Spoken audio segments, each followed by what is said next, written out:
Okay, let's talk about sellers' discretionary earnings and multiples. Okay, so sellers' discretionary earnings is also stated as SDE, sellers' discretionary earnings.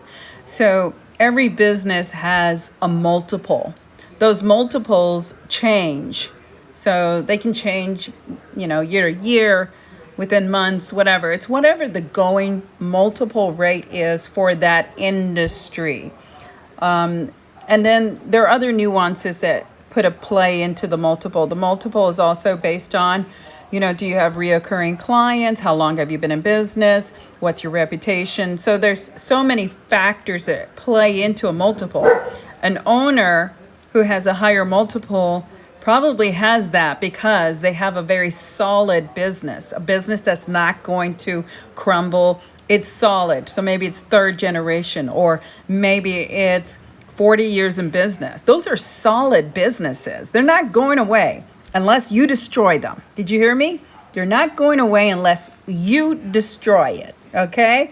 They're super solid. They have a history. They have a client base. They have systems and process. So they have a multiple that is applied to them. Okay? So let's talk about how you analyze the multiple. There's lots of ways you can analyze the multiple.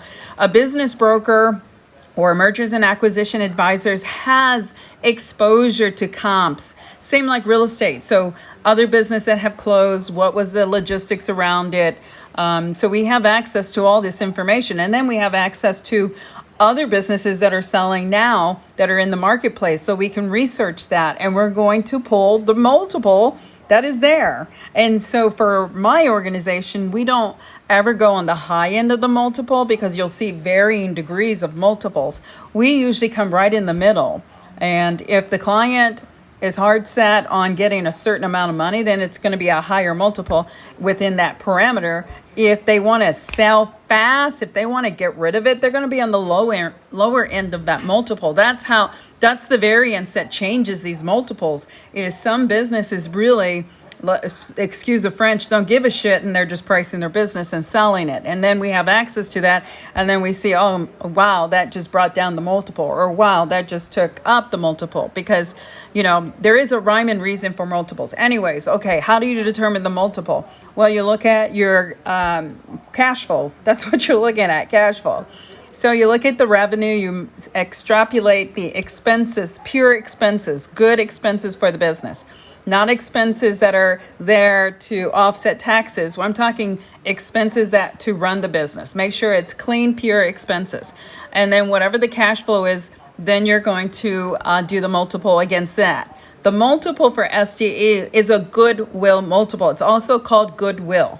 That's a goodwill multiple. That means that the business has this legacy, it has this history, has SOPs in place. It has all the parameters to be turnkey, right?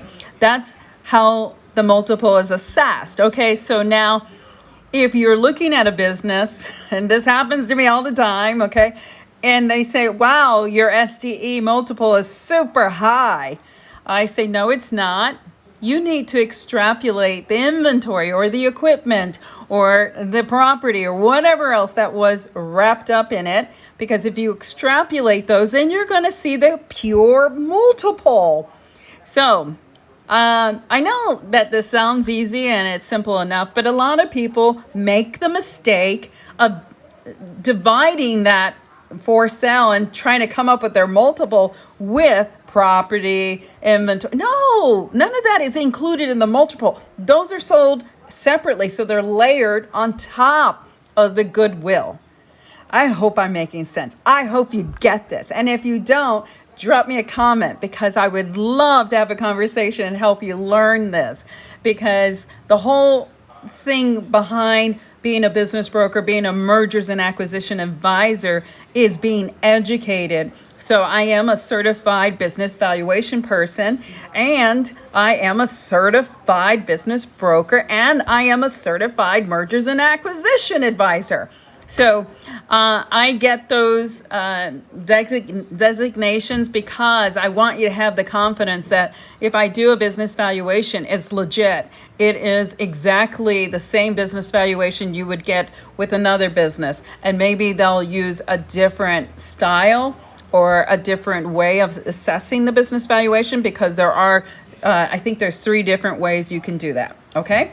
So, hey, I'm Kat Ramirez, CEO and founder of 10X Business Broker. If you're thinking about selling your business, please reach out to me. We do offer a free business valuation. You got this. Until next time, I'll see ya.